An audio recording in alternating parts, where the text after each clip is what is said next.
Hello, I'm Dr. Foojan Zeine, and welcome to the Inner Voice Show, the show that's about you and everything that matters to you from a psychological perspective. I have the honor, and I'm so excited to have my guest, who I've known for many, many years, and I actually have not seen him for many, many years until I get to see and read his second book, Dr. Sam Alibrando, the author of The 3 Dimensions of Emotions.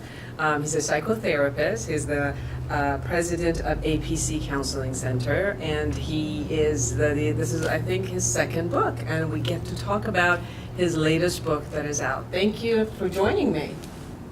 Nice to be here. Yes, I think I've known you for almost 20-some years. I was thinking about that. It's been a while. Yeah. I remember doing that cruise together where we were teaching psychotherapists Yes. about different topics, and I know that you joined me on my show with your first book, which was amazing. Right. And now we have the second book. Indeed. And I went over it and I read some of the chapters, and I think it's awesome. Good. Yes. It's taken a lot of what was there in the field of psychotherapy and has been packaged in a way that is so simple for you and I to utilize. And there's great exercises in there in the book that takes it systematically to heart and really allows you as the reader in how to utilize those skills in becoming emotionally intelligent and integrating different parts of your system together. Nicely summarized. So let's go at it. I want my audience to know all about your book. Okay. Very good. What do you want me to say? Well, you talked about the 3 dimensions of emotion. Right. So that's the name of the book, the 3 dimensions. Finding the balance of power, heart, and mindfulness. Let me tell you where the origins come from. There's a woman named Karen Horney. You know about Karen Horney. Oh, yeah. She wrote a book called Our Inner Conflicts. And in that book, she describes 3 ways we deal with inner conflicts. She says we either move against people, we move toward people, or we move away from people. And I read that when I was in grad school in my master's degree, many, not years, decades ago. And we're young. Yeah, we're very young. I feel young. I was just really taken by the simplicity of that and the idea that it seemed like it covered almost all ways we interpersonally move. So I began to just work with that, and whenever I gave a lecture, I'd talk about it, use it with my clients. And then when I went to my doctoral degree, I came across the work of a man named Wilfred Bion. Bion is probably one of the greatest minds of the 20th century, and hardly anyone knows about him, including psychologists. And he said there's 3 ways we connect to others. We connect either through love, he uses the word hate, and knowing. And I said, isn't that interesting? 2 people who I greatly respect asking different questions came up with the same basic 3, because hate would be moving against, and love would be moving toward, and to know something, you have to be able to move away from it. And that was the beginning of what I call the interpersonal triangle. Since then, I've seen it many other places, and there's even some empirical support for the 3. The thing that informed my first book, however, was I realized one day that Dorothy's 3 companions, Dorothy from The Wizard of Oz, mind you, her 3 companions represented each of the 3 movements or the 3 dimensions. So power was Lion, who wanted to be king of the forest, and Tin Man wanted a heart and love, and then Scarecrow wanted a brain so he could know. Right. And I said, isn't that interesting? And when we find Dorothy in the beginning of the story, her 3 companions are all in their negative position, because each of the 3 dimensions can either be negative or positive. And all 3 of them are in the negative. If you remember, the lion was really a bully and a ornery son of a gun. And then we have Tin Man, who was frozen, and that's what happens with codependent people, right? They freeze. And then Scarecrow was detached and by the end of the story, and I believe that The Wizard of Oz is only on the surface a children's story. I believe, along with many other people, that The Wizard of Oz is actually an American mythology. And by the end of the story, she integrated what I believe to be the three parts of herself. So by the end of the story, Lion found courage, Tin Man was passionate, and Scarecrow was able to think in all the chaos. He was able to see and know what was going on. So that was where that came from. And as I began to see this, I began to see them as dimensions. That as we move through the physical world, there's height, width, and depth. And as we move through the relational world, there's power, heart, and then mindfulness. The mindfulness gives us depth, right? And the heart gives us width, and then the power is our stature, our agency. So those are the three dimensions. Awesome. Now, in your book, which you have also done, have simplified it again with putting a color on it. Colors. So where we've, as you see, also the three colors here, which is red, which is with power, Power. and red with power is moving against. Yes. She got it. I got it. I read it. It was great. Then blue was love, Yes. and is moving forward and toward. Toward. Yes. And then yellow is moving away, and it's knowing. Yes. So you brought that into that, and it was interesting to me where you really looked in depth in how, when we utilize power, the color red, moving against, in the ways that can be very positive and could really create our individuality and independence and strength, courage, and all of that, and where is it that it can be utilized in a negative way in our life. And then you brought it also in your questions, brings it into different realm of life, such as in your relationship, in your career, business, in the way that you are with yourself, in the way that you are with friends and community. So you can really look at, become aware, like you go actually through the book, and it's also a workbook because it has questions, it has spaces where you can ponder, become aware, and write.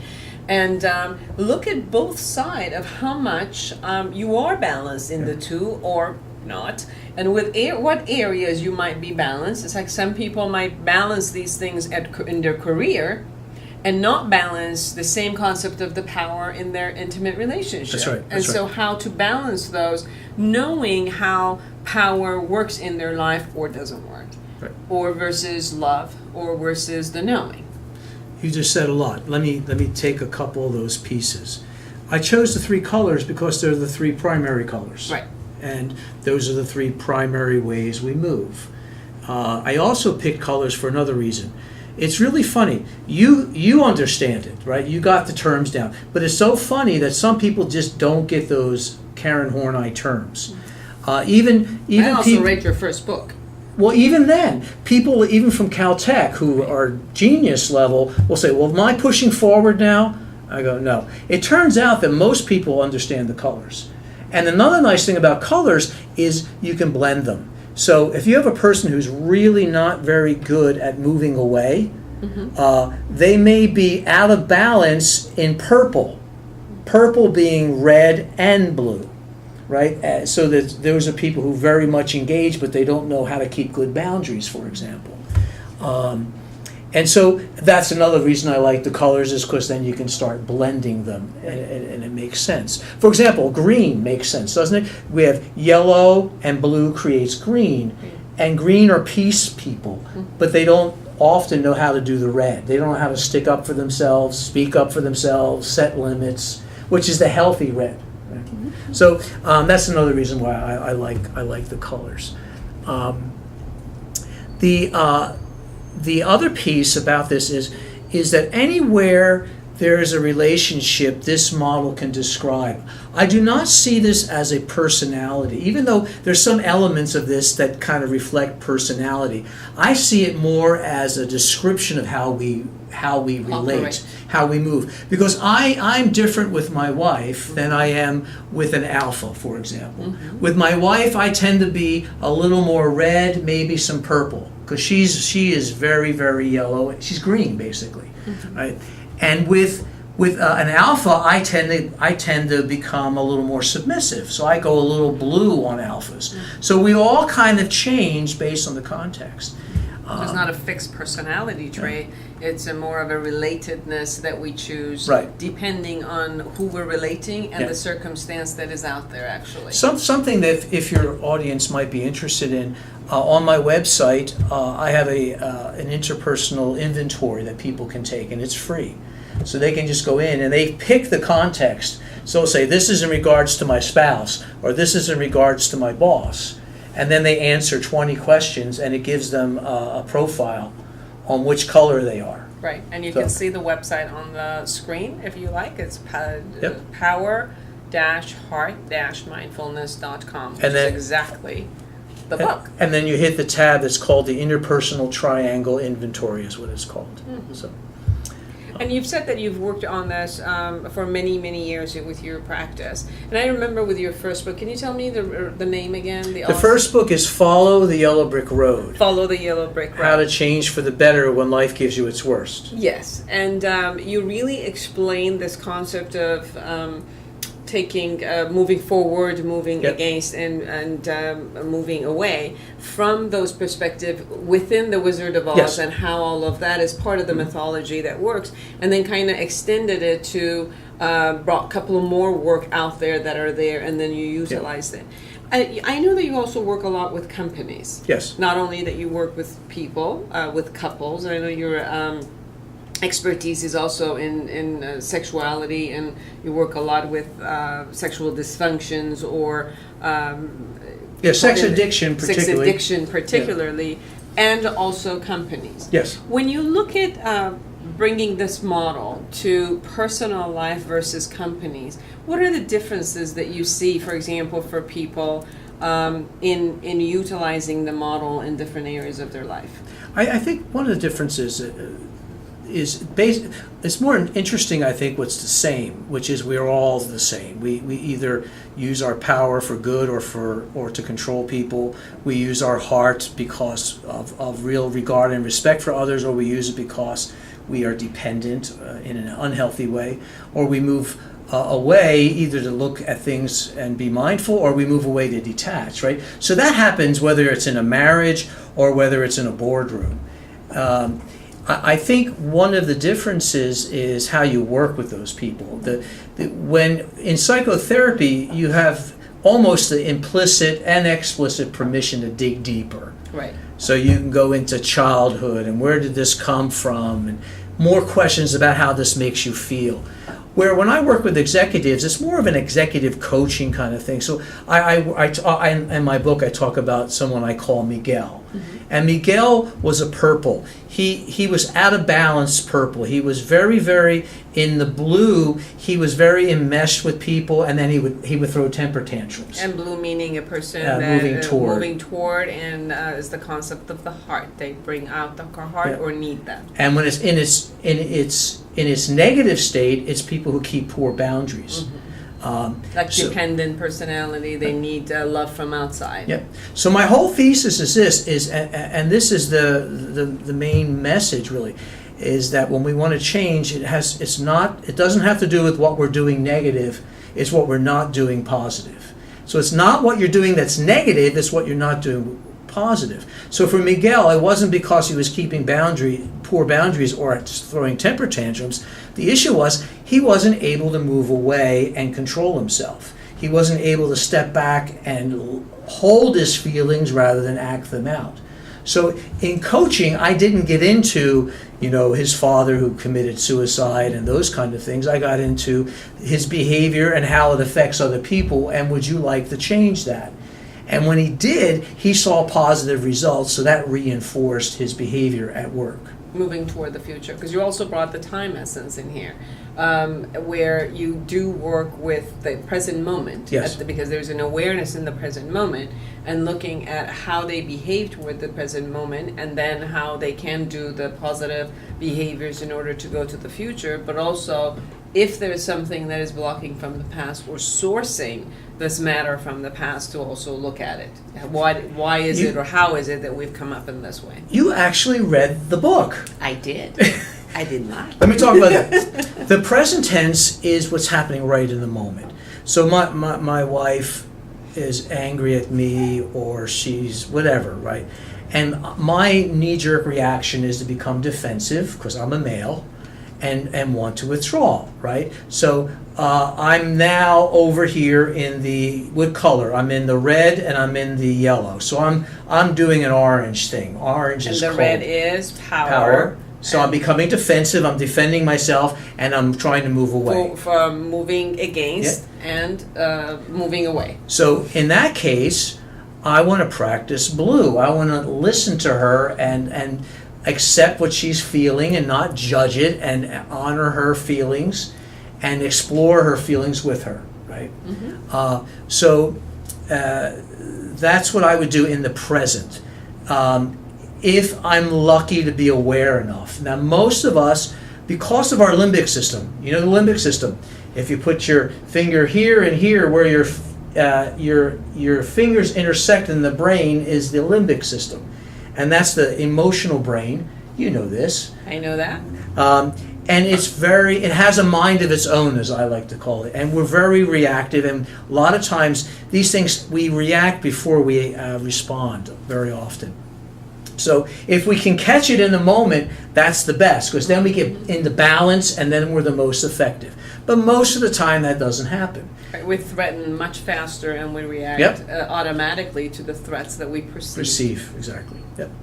So the past tense application of the model is to go back, and I'll go, oh geez, boy, I really got defensive with my wife, and then I was really emotionally checking out. You know what? Next time I realized I didn't do enough heart. So now I'm reflecting on what happened and hopefully can learn from it when I'm calmer and when I'm not in that reactive limbic state. And the future is the most practical, so that if I'm going into my wife says, I want to have a talk with you, I want to go in saying, based on what I learned last time, I want to go in really listening. And I'm not going to try to be defensive. I'm not going to take it personal. I'm going to create what we call differentiation in the business, right?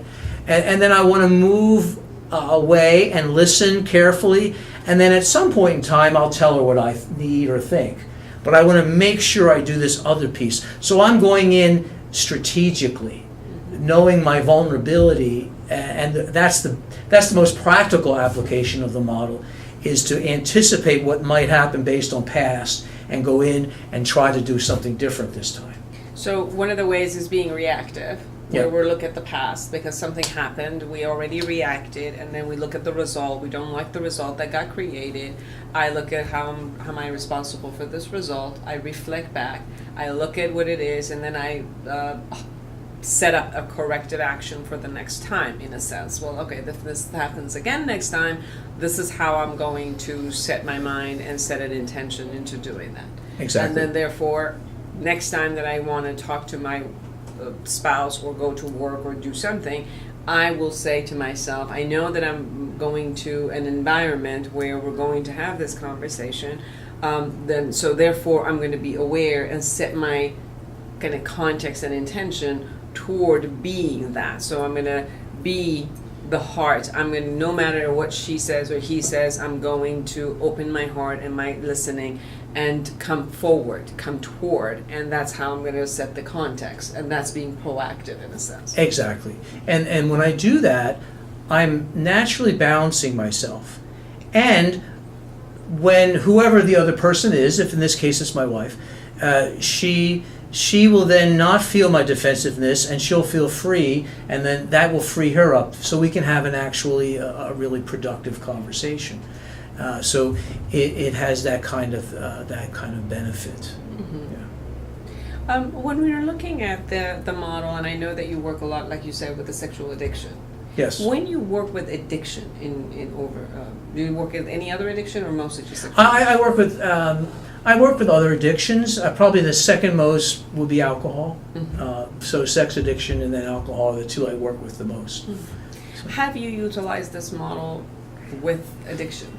Great. With people who have had issues with addiction? That's a great question.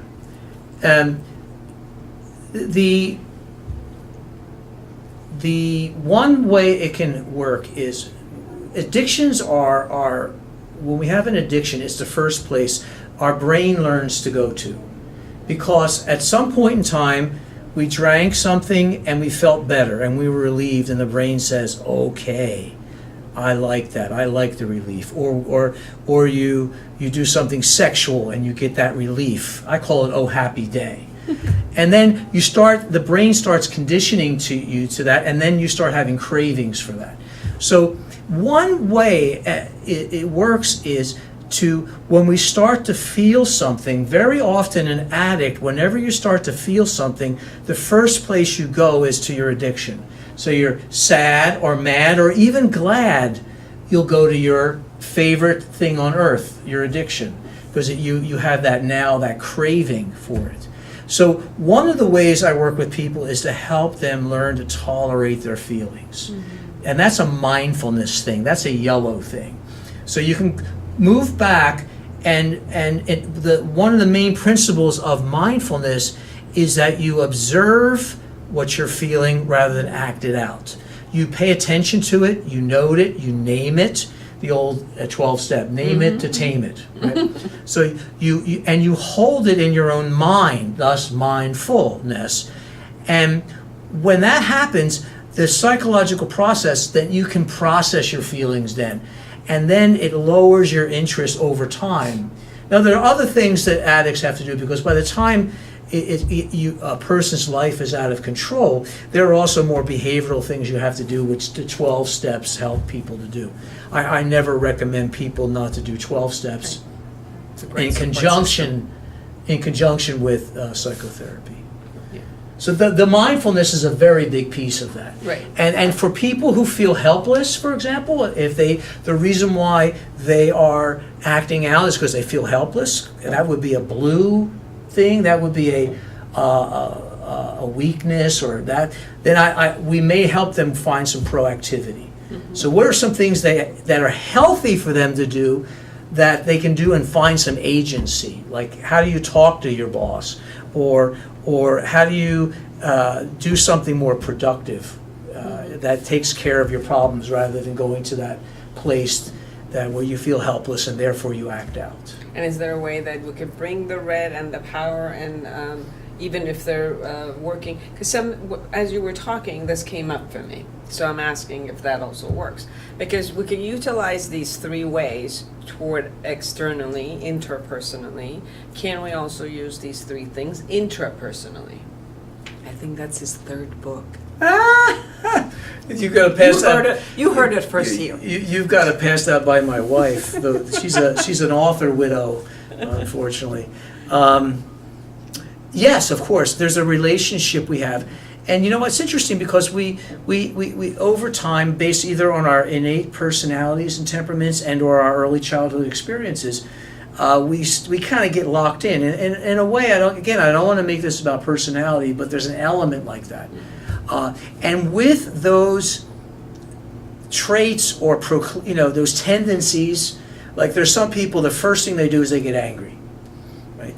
I worked with someone just this morning. His first place he goes is anger. It didn't ever occur to him to be vulnerable or to step back and be mindful. So his first place is to do that. I will then work with people to explore their narratives. I call them narratives. Other people call them different things. But these are the stories we tell ourselves that are very implicit. They're second nature. We don't even go out of our way to think about it. They're right there, those stories. About nothing I do never makes a difference, right? A child who grew up in a home where they had no sense of control. They're going to develop a narrative about I don't have control in the world. So part of the therapy then would be helping them discover where they do have control, which will be a red thing at that point. Or I can't depend on anyone, or dependency is weak. Every time I was dependent, my father made fun of me. That kind of stuff. Then we form a narrative about healthy dependency versus unhealthy dependency. So part of it is exploring these inner narratives we all carry around in our head. And I could sense where the balance could come from. Where is it that we are powerless, and then we could utilize moving against and kind of creating the courage and creating power for ourselves within ourselves. Yep. Or at the times that our ego is stuck in the power and is really struggling toward it, to kind of bring out the heart and actually soften up and bring the vulnerability and all of that. But you're also saying, what I heard from you is you do need the mindfulness. You first need to be able to step out of whether it's the power or the heart in order to kind of assess where you are, and then after that assessment to come back in and see where you are with the balance of either one of these three dimensions, and then proactively balance yourself, put yourself into the other side. Let me talk about that. And before that, let me mention that it's implied already, but the idea of emotional health, emotional intelligence, I call it sweet spot sometimes. It's firing on all three positive at the same time.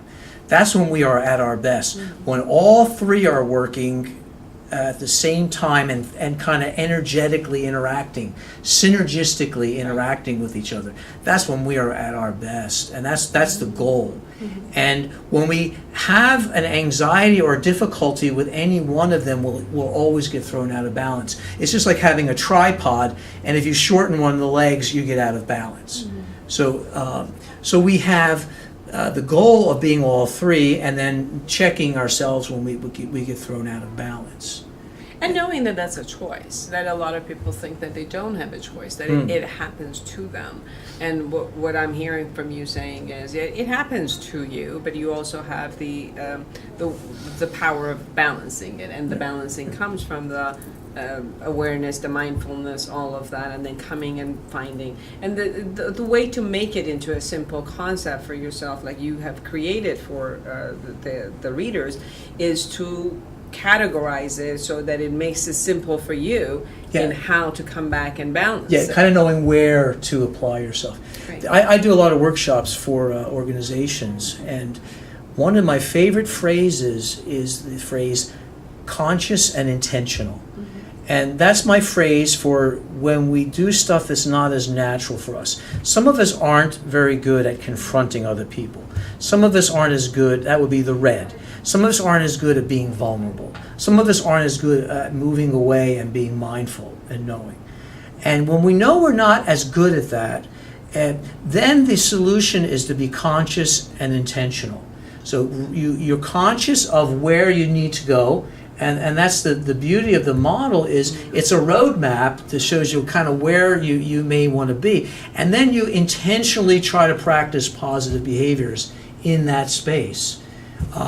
And so you may work on, I'll tell people who have a hard time with confronting, I'll say, write it down. And then when you go into the meeting, and this is again using the future application, when you go in the meeting, make sure you stick to your talking points. Or help someone phrase when they want to be vulnerable so they can say it in a way that isn't so weak, if you may. But the phrase conscious and intentional I find to be very helpful to practice those areas that will get us back into balance.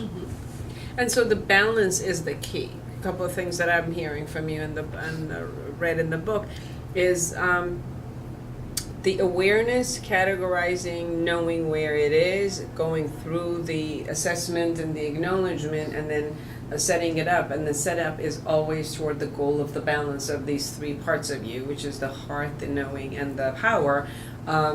And each one of them have its own kind of like barrage and baggages that goes with it, or categories that goes with it. So you can simplify it and take it. One of the issues, I know that we're all complex human beings, but what are the greatness about simplifying things is like we put it as a set package in our mind, and then our system takes it on. Such as when you're driving or driving a car, or when you're riding a bicycle, or you're cooking, you put this habit. Once as a package, and then it runs automatic. So one of the ways that I used to be very much against categorization, as if, we're so complex, why are we becoming simple? And more in the years, I've noticed that when you categorize things that are working for us, and we can also categorize things that don't work for us, Sure. and they all come all together, like traumas. We create a trauma, not we create, something happens to us, we have a trauma, and then all of those gets packaged together Yep. also. So knowing that this is what our system does, then how can we utilize it for the better? And this is where this type, when you take complexity and categorize it and make it into a simple fact, and then put it as a package and store it, then it becomes so much simpler for you that the minute you assess and know, it's like, okay, you hit the button and all of the lights in that in that section opens up because you've conditioned yourself in that way. Right. What we know about the brain is that it likes to conserve energy. So it likes to learn something, like you were describing, learn something, and then it kind of gets set. I like how you said it. There's a whole cluster because it's very complex. And then it prefers doing it that way henceforth. That's great if it's learning how to ski or having a really impeccable forehand. Or even habits of relating to people. But a lot of times when those things are formed, they're formed in anxiety, or they fit one situation but not another. And it takes us to be conscious and intentional to kind of transcend the habit. Right. And it's awkward. I have a man who joined one of my groups. It's a sex addiction group, and he came in not for sex addiction. He said, I came in to learn how to move against. And he understood that his sex addiction was tied to his difficulty moving against. Very smart guy. And so he started practicing moving against in the group. And he would do these wonderful confrontations of people. And he would say it in a very powerful but very unoffensive way. And it was very effective. And then about 5 minutes later, he'd come back and say, I'm sorry. He goes, I'm really sorry. I hope I didn't hurt your feelings. Did I hurt your feelings? So when he went into that space that he wasn't used to, he couldn't tell what was positive versus negative. And it would take time for him to learn how to do positive red in a way that it becomes habit then. It becomes congruent for him in this case. Right. By the way, I want to mention to you on my website, again, I have what I call the interpersonal, the relationship circle. And it has a really nice diagram of all the 3 positive and the 3 negative with a bunch of descriptors in it. So it'll help people understand what the positive ones look like. For example, confidence is also here. Yeah, but it's not in color in there. The publisher wouldn't put it in color. Oh. So this one's in color. So it's red, yellow, and blue. Oh, that's And it's perfect. easier to read as well. So, Okay, perfect. Yeah. Perfect. and that's also free. So, you're not writing another book? I think we have to talk about this, right? I would have to do that. Yes. So tell us a little bit about your other project. My other project. Yes. You have an office in Pasadena. Right. I have a. That's you're a psychologist, Yep. a licensed psychologist, and you see clients and patients. Yep, clinical practice in Pasadena, and there's currently have 2 other therapists working with us, and maybe a 4th coming up. And then the other thing that I do is the business consulting. So I work with companies coaching and also working a lot with senior leadership teams so that helping teams work more effectively together. And things like that. And things like that. Yeah. Great. Well, where is it that they can get the book? Well, definitely powerheartmindfulness.com. They can Right. get the book. And It's how on about Amazon? Barnes & Noble, it's on Amazon, it's in some retail stores, Oh, good. but the easiest is always Barnes & Noble and Amazon. Great holiday gift for all of you. It really is. It's a simple read. It's easy read. I was coming actually from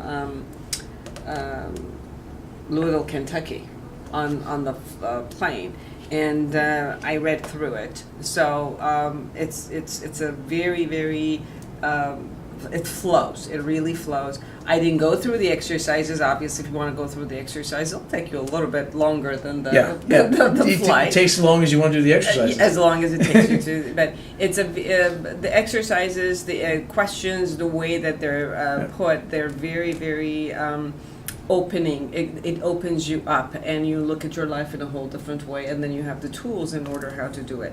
It's a great self-help book. It brought a great model, made it very friendly for people. It brought a lot of the great psychological concept, created a very friendly model for people to take step by step and go forward. So thank you. My pleasure. It's a life work for me, and I'm very happy that people are diving into it. So Great. So thank you for being on my show, and hopefully in later dates, the third book as it comes, you will call me, and then I'll call my divorce lawyer, and then I'll call you. Well, let's do it with the heart and power together. Thank you for coming. My pleasure. And thank you for all of you for being with us. And don't forget, go to powerheartmindfulness.com to get the book and do a lot of the exercises there. Until the next time, create a wonderful world for yourself. Bye-bye.